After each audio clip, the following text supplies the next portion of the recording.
see it. I just bought a fucking tax cam pro. Oh, you did? I sold those 500 bucks? No. Oh, that The was top of the line one, that was 150. Because I sold my stealth cam to that dude. Oh, you did? Yeah. He took a week to buy them. Which ones you selling? The old ones? Yeah. Oh, yeah. Good evening, all. It's Jesse and Jim from One Mission Outdoors. Welcome to Bucket of Arrows. I got the master here, Mr.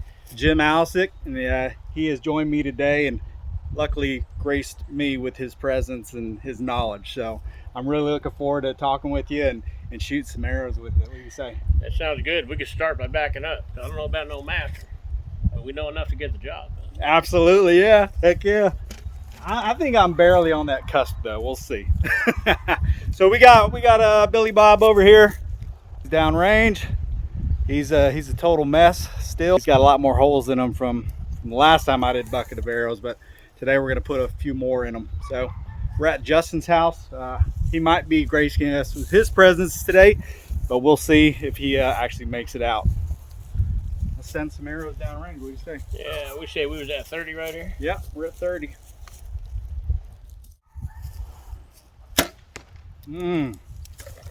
Nice. So a little bit about Jim. I've known Jim for, I don't know, I've been seeing his posts every once in a while on the pages that we follow here at Fort Hood, but you know, he's always struck me as a really knowledgeable person and a really great turkey hunter and deer hunter. I mean, he runs a deer attractant feed supply, and he provides it for the whole central Texas area in this vicinity around the Killeen area. So having him on the team is really beneficial for everybody because of his knowledge, and you know, I'm gonna say he's sort of like a refined whiskey, I guess. You know, it's been barreled for a long time because, you know, he just knows exactly what it takes to do the right thing and accomplish the mission, right? Because that's what we're all here to do. Let's talk about gear. What's your favorite piece of gear going out to the field? What would you say? Favorite piece, man. I'm gonna be honest, man. I'm gonna say the actual recon and the setup. Off season is just, to me, as exciting as it is on season, during season. The amount of time, the amount of legwork in the off season puts you in the country. You know, when everybody else is trying to find a pool to swim in, grab something in that. Oh yeah. You know, we're beating it up. We're beating those trails up here in Texas, especially this last year. You know, 103 degrees, 105 degrees. Oh, yeah. Throw some water in that Yeti, because you're going to need it. Absolutely. But it's, yeah, I wouldn't. It's favorite pastime. So you're saying it's the process. The process is the best thing that you can bring out to the field. Yes, the whole process. I love it. Because as you get to the hunt, you know, and you get into that end of October, November, you know, at that time your mind is possibly woulda, coulda, shoulda. Yeah. Woulda, coulda, shoulda what? Woulda, coulda, shoulda back in the process. Yeah. You know what I'm saying? So. Well, what can you tell us a little bit about what goes into your process? What's your, when you go out and you're trying to select a site, and you know, we both know that you have your specific areas that you like. Well, what are some of the things that you actually do in order to, you know, select that one site? You know, I would probably say the most important thing is trying to figure out what these mature whitetail do when the pressure comes on. Yeah. If I can figure out what that animal does when the pressure comes on, yeah, and hit him in that zone, that's where I have most of my success. I think my favorite thing is, it's pretty much the same thing. I love the process. I love the growth that comes into each year. You know, I run feeders all year round. Jim's a little bit different because he has his own feed and whatever, and he likes to go out and put that stuff out in a very methodical way. And I just run a feeder all year. So for me, I can see these deer growing, and I can monitor what type of deer are in the area and everything like that. And I run cameras all year round and everything. And for me, it's sort of the same thing. I like to see, you know, the process happen. And now, do I hunt over those feeders? No, I try to figure out where their bedding areas are going to be, paths that they use, and I'll set up on those paths in order for they're going to those feed areas, you know, to actually settle in and be nice and relaxed. That's my process. Yeah. You know, I'll tell you, it's just when you hunt, what you would apply, say, on hunting Fort Hood, Texas, Yeah. is totally a lot different than what I would apply when I hit the ground in East Texas. Yeah. The hunting pressures is a lot different. The deer are reacting different. Your playground is a lot bigger. Yeah. Up in East Texas. So it's just, you know, taking your time, methodically trying to think it out, watching, using your assets that you have, like your cameras, to be able to tell you what that buck's doing. Right. What's changing with that buck in a summer routine? Yeah. Versus all of a sudden here we are 3 weeks before bow season and all the pressure starts happening. Right. Exactly. What's the buck doing? What's he doing? Trying to figure that out. You figure that out, you get your success rate is up in the 70%. Yeah, absolutely. Yeah. So what other kind of kit, what other kind of stuff you take out to the field with you? What do you think the next most important piece of gear for you is? Piece of gear. Well, I mean, I'm not going to deny. I think probably the most important piece of gear to me is going to be the bow. Oh yeah, absolutely. Ain't doing nothing without it. What are we doing right now? Exactly. We're practicing, right? A lot of guys that I talk to, the outdoor guys and whatever else, whoever runs social media, they're all doing the same thing, because we all know how important it is to just keep practicing. And I think, you know, all of us on One Mission Outdoors, we all do the same thing. We all get out here in the evening when we can, and we try to send some arrows downrange. You can have the sweetest setup on the right day, right moon phase, everything working just the way you want it. Your scent's good, your attractant's good. But if you ain't been practicing, it ain't gonna do you any good. I tell you, you know, that sort of strikes home, because last year I think there was 27 deer that were either hit wrong or whatever. It was just not good. That might have been a cold dog. Yeah. But yeah, we had quite a few deer here on Fort Hood. They got shot, and you see it on the pages where somebody needs a dog or whatever else, and it's fine. Everybody gets nervous. Every time I get nervous, everybody, no matter how old you are or how long you've been shooting, I mean, it's sort of part of nature. But in order to sort of quell that down, we get out here and we shoot a bucket of arrows, right? How about scent? Tell me about that Ozonics deal that you've been using, because I don't have one. You know, I'll tell you, man, probably the last, I don't know, 10 years or so, I've been hearing a lot more about Ozonics. I'm a heavy scent lock guy myself. Yeah. I like to start bottom line. I like to start with the shower. Sure. The shower, I like to start with the carbon. Yep. Spray down Yep. at the site, scent lock, and then a carbon spray down on all exposed skin. Yep. At that point, I'm feeling solid as to where I'm at right now. But then again, here we are in the state of Texas. I may have to walk 150 yards. Yeah. And when I get to the tree, is one thing. Yep. But when I get up to the stand, Yep. most of the time I'm sweating. Bottom line. Me too. You know, I mean, you could take all the precautions you want, Yep. like not put your scent lock top on tied around your waist like a kid walking through a park. You know, yes. And then once you get situated up there and cool down a little bit, pull it off, put it on. But when I started listening to a lot of these guys talking about Ozonics, and I'm not talking about what you're going to, Ozonics personnel themselves, hunters are using Ozonics. I started in my mind applying it, how it could help me, man, even though I'm scent lock and spray down and all that other good stuff.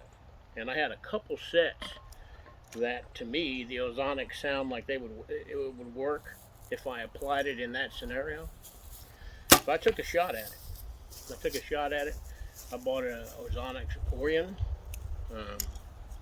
Had it come to the house. The very first set I wanted to apply it in. I hooked it up, just like the book said, so much above your head at an angle, following the wind. I was squared. I had scent locked and sprayed. Yeah. But I had a group of does, about 4 or 5 does. What they would do is every time I would hunt that set, or every time they would come into that set, they would approach me from the down south wind. And so when I would hunt on a north wind setup, they would hit the tree line and come out. And what they would do is they would come out and they would span over 150 yards of walk in the base of that just to get the scent line or in the scent line in case it shifted just a little bit. They covered a vast area. And so with them Ozonics going, that hunt I remember specifically. It was like it was like clockwork. I looked down there, here they come. There's 4 does and 1 big lead doe. And she took her time, she's working around. And my scent cone is going straight downhill where they're at. Yeah. And usually whenever she would get to a specific spot, pow, she'd stop, turn, look up, blow, and they would all take off. Sure. She stopped a couple different times, okay, and threw that head up, but it's like she couldn't figure something out, okay? And when she kept going, she ended up getting all the way up to the right, past the scent cone, and turned and brought all the deer in. So it worked. But what worked? When I saw her stop 2 or 3 different times, okay, and pop her head up, to me it's almost like she smelled something, but it wasn't strong enough to present an alarm. Yeah. You know what I'm saying? Or she hit like a no scent zone. Because Ozonics will do that. Because it eliminates the scent. But it wasn't enough to spook her, and it was enough to bring them in. And so I've been a believer ever since. 2 of the bigger bucks I've shot the last couple of years has been under Ozonics. Wow. Huh. Well, we got Mr. Justin Cox here now, and he's gonna shoot some arrows too. So I'm pretty methodical about my stuff too. I don't have an Ozonics yet. I would love to get one. Don't get me wrong. I change out in the field. I'll keep my clothes in a cedar box with some cedar clippings. All right, not too shabby. Not too bad. One call the dog in there. So we'll be all right. Simple person when it comes to scent, but I do try to play the wind as much as I can. You shoot with your quiver on? Yeah, I'm a rebel. So we're at Justin's house, and Justin has about, I don't know, an acre, right? Is there a little bit more? 2, almost 2 acres. So he's got 2 acres out here, and so this has become our bow range pretty much, and I'm just waiting for him to set something up like a whole lot, the fake target archery range, but he hadn't done it yet. So that's why Bob's split right there. First one. First one will give me. But we're out here with Jim, and I got Justin here, and we are shooting a bucket of arrows. And what we were talking about, is there something specific that you like to bring to the field that is a must for you? Like what piece of equipment or kit do you have to have out there?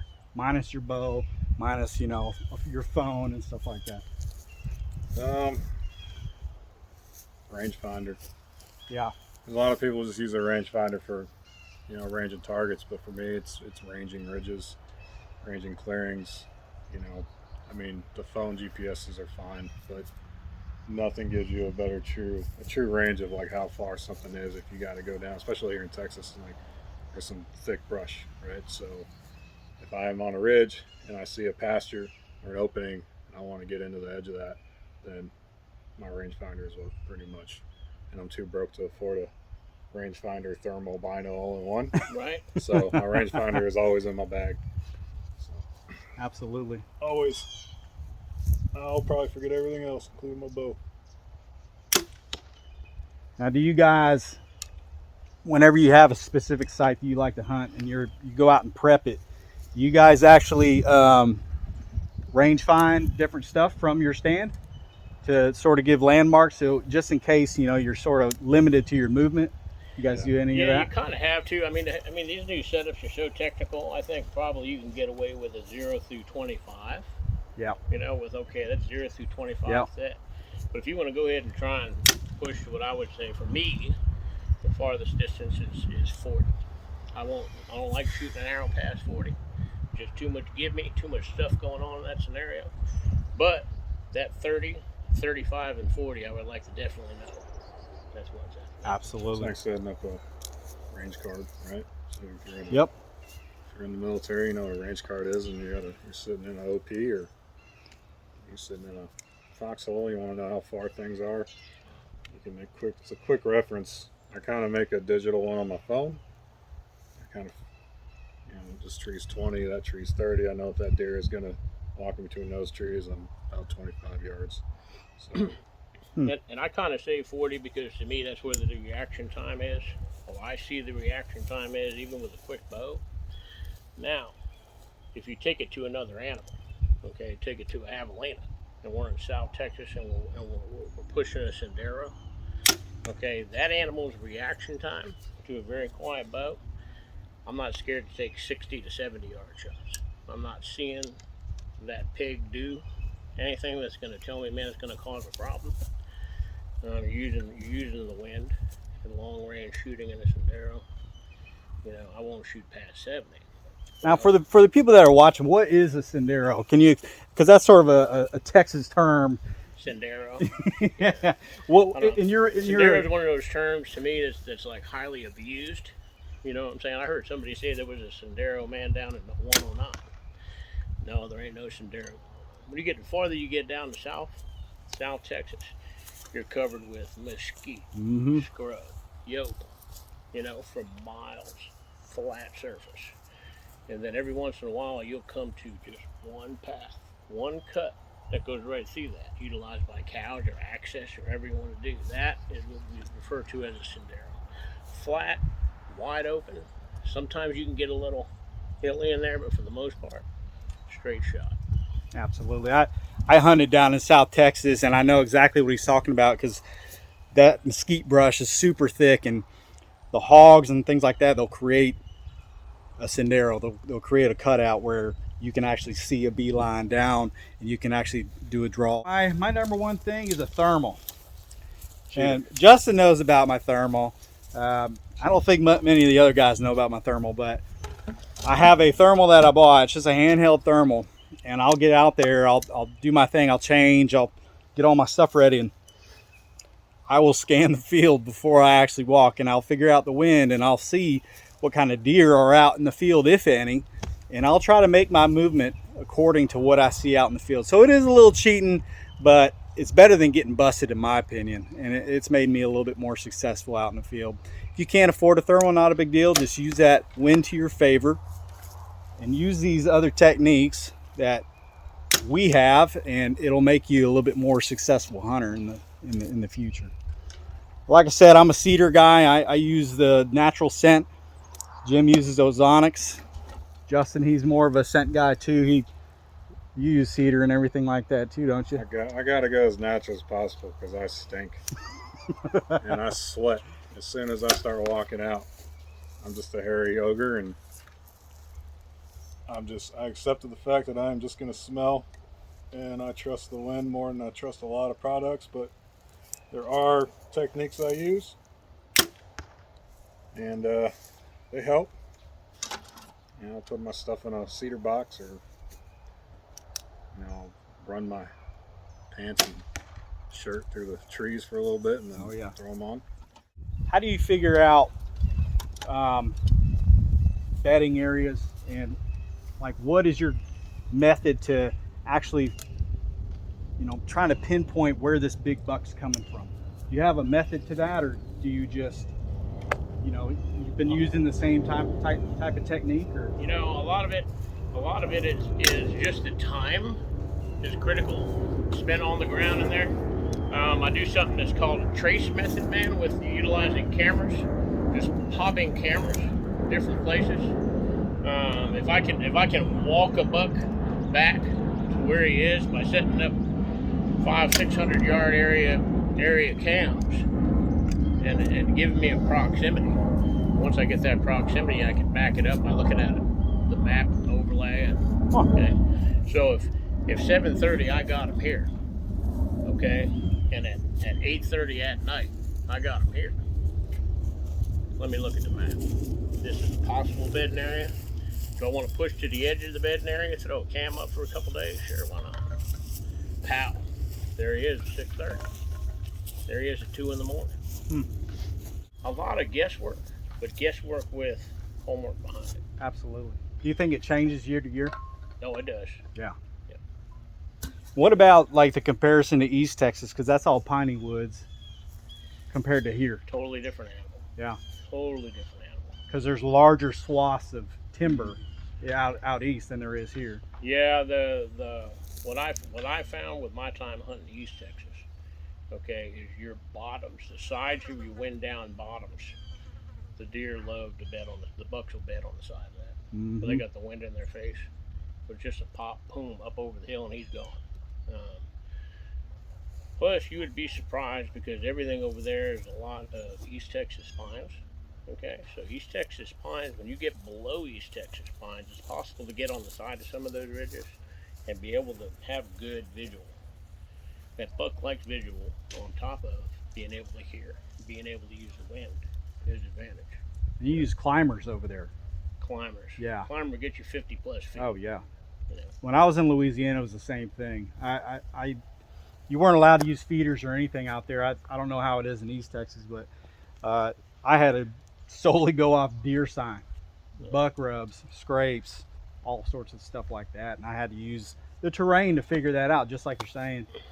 Whichever way that wind's blowing, I had to figure out where they would try to bed at in which direction. How long have you been doing J2?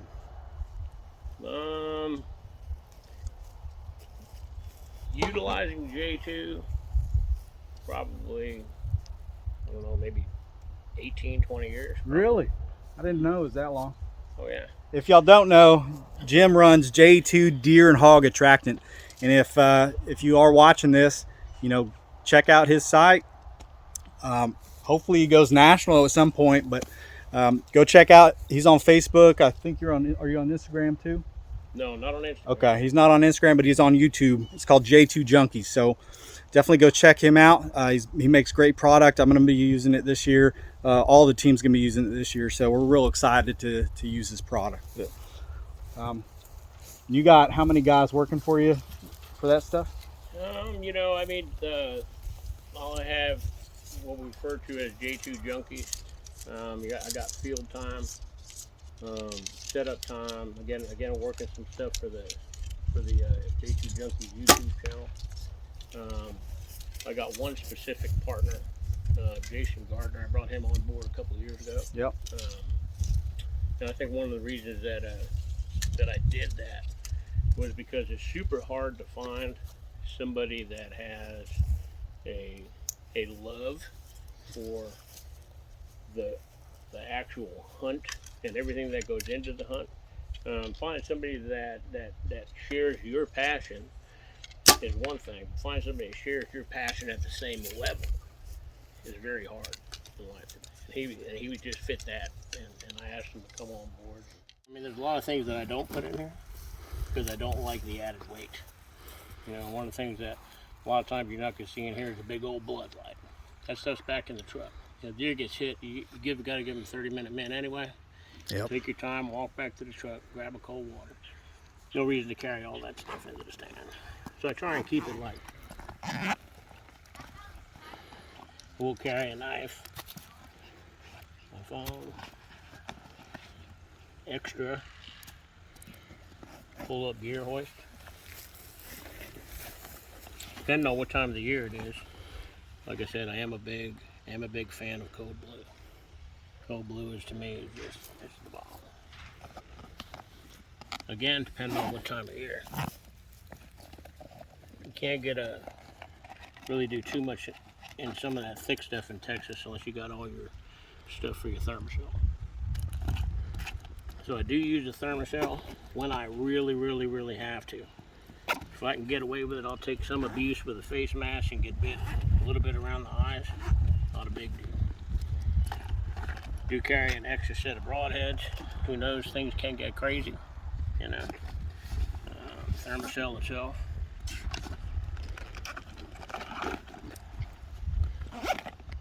So why the extra broadheads? Just out of curiosity. Well, you know, I have seen things go awry. Okay. I have watched things happen to where, you know, a lot of times, man, I got 3 broadheads on my bow. 3 that I'm going into the woods with. If for some reason, man, I did another one, I could break it down, same grain, same whole yard, throw it on a backup arrow, kind of like I carry this arrow right here. Just a standard backup arrow. I don't shoot it. I stick to my 3. But if I need them, like. Plus, what I like about Schwacker too is the replacement bands are actually in here as well.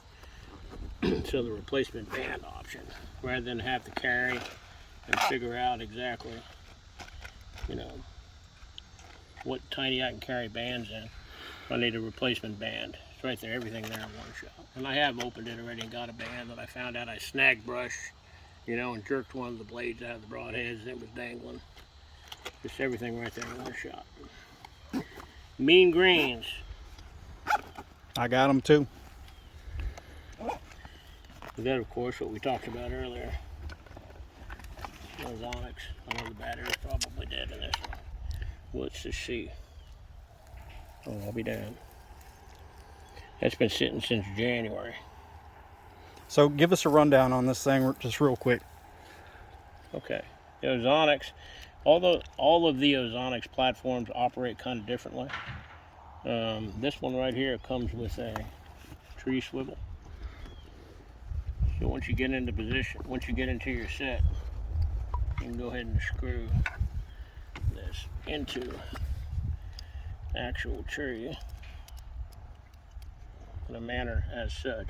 Okay, once you get that thing tightened up, you have 2 different loosing buttons for your adjustments on the bottom line. That's how we're going to sit. You can position it where you want. After you get done positioning it, you tighten it up with the tightened up knobs. You know, your wind shifts, readjust it. Wind shift, readjust it. Then, of course, on the unit itself, you'll see you have your boost mode. These are all your battery life. It tells you exactly where you stand with the battery.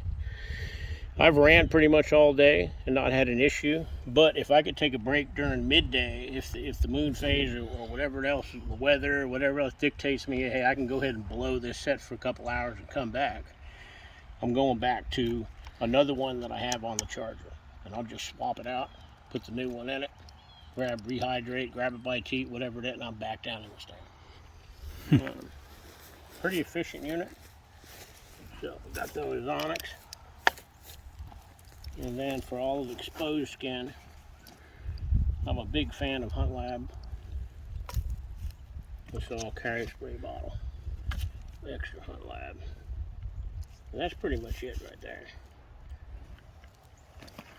Yeah, it's a very effective pack. It's not overwhelmingly big like I've seen some people take, and it fits everything that you need in there. The more stuff I got to carry, the more stuff I'll sweat. Yeah. The more stuff of this I'm going to be doing. Absolutely. We get to a point, we joke about it all the time, you know, but yeah, I mean, what?